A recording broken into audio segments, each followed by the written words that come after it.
Greetings! Welcome to another edition of At the Pictures, and this one is, what is it, Chaz? Dr. Dolittle. This is Chaz Scorsese, by the way. My name's Jimmy De Palma, and as Chaz said, it's it's Dolittle, isn't it?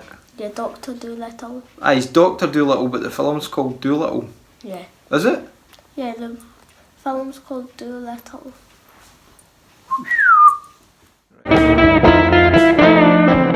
Let Chaz take it for here the now.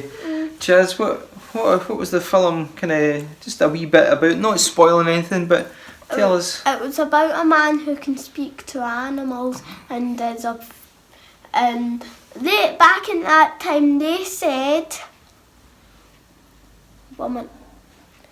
animal doctor, but nowadays we call it the vets. The vets, and we know somebody else that could speak to animals, don't we, from our viewing of 1970s public service announcements. We know about Charlie and the wee boy. Charlie, I got an apple, and Charlie got something he likes. Charlie said, don't go with strangers. So he could talk to a cat, but yeah, so this guy, Dolittle, played by your main man, Tony Stark. Tony Starkers. Didn't Tony Stark have a drinking problem or? Yeah, he couldn't get enough. That was what his problem was. He had to get it put into his suit. So he was like that. He was getting a gin and tonic when he was saving the world and all that. I don't know. Did Tony Stark? He probably did have a drinking problem. All the things he had to do and help save the world and all that. No, I mean like. In real life. Yeah. So the guy that played Tony Stark, he had a bit problems when he was younger. He had a wee bit problems in that with the law and all that. But he's kind of over that now. I think he's doing well, the lad. But having said that, Chaz and I picked up. We've watched him being Sherlock Holmes. Tony Stark was being Sherlock Holmes in one of his films, and he done these goose. Hello there, I'm trying to, you know, that kind of thing. Cockney, Mockney, English Mac accent or whatever that he was doing. And we thought this would be the one that he'd do for this film. But for some reason, what was his accent, Chaz? His accent was supposed to be Welsh. Supposed to be Welsh, boy. Everybody knows that the Welsh accent is so hard to do without sounding Pakistani, that kind of thing.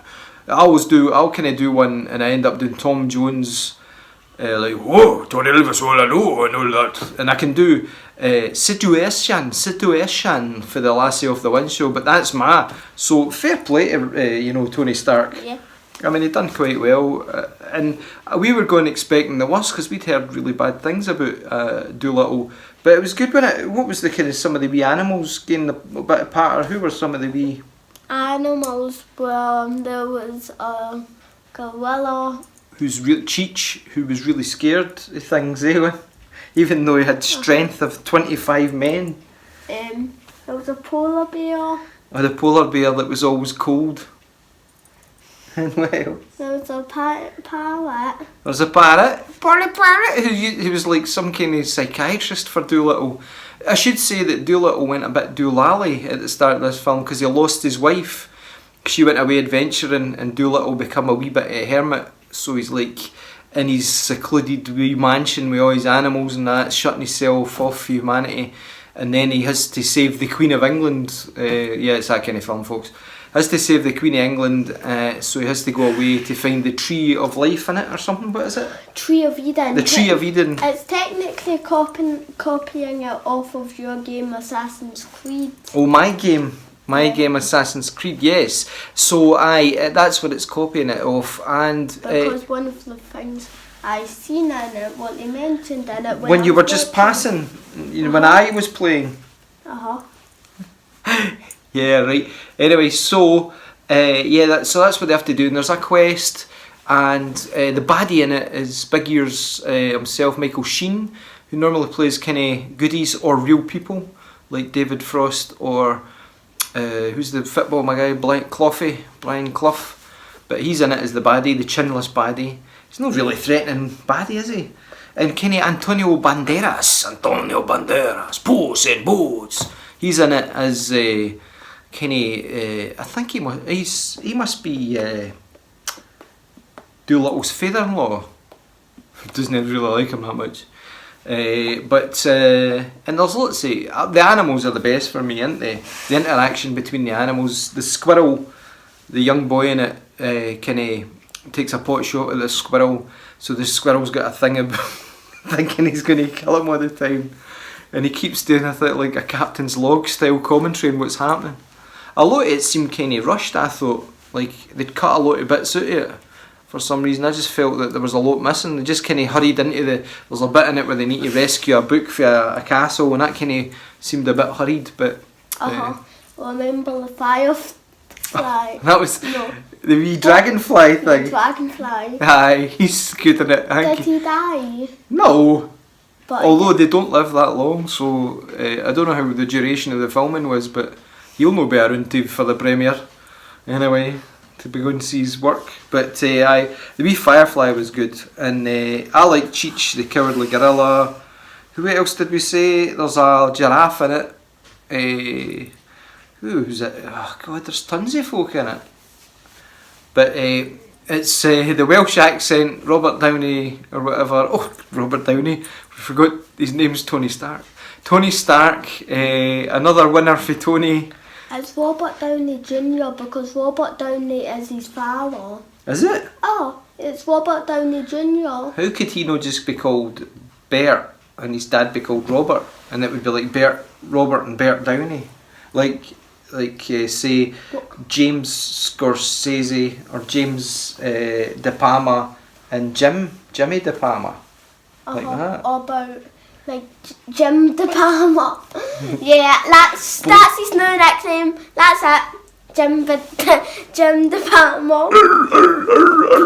Anyway, so I mean, it was good. We were expecting the worst, and I liked it. You were trying to act all grown up, saying it was rubbish and that because it was just a PG. But no, there's a lot of good interplay, and you really care about all the animals and that, don't you? I like them all. And there's a wee stick insect that does well as well, and an octopus. They kind of guard the queen, don't they? The stick insect. And the dog. And the dog, who I think is Tom. Who you say his surname? You like saying it? The Spider-Man boy. Holland. You say Holland. It sounds weird. Holland. The way I say it sounds weird. He's hardly in it. You know how he's developed a relationship with Tony Stark, aka Robert Rab Downey, but he's hardly in it. He's a dog with glasses. But yeah, it was well done, and we want to see another Dr. Dolittle, I think. But where can they go with it? He can talk to the animals. Aye, alright, big deal, innit? F what? That's what it said. Who was that? Harry Howell? Oh, no, Harry Enfield used to do it.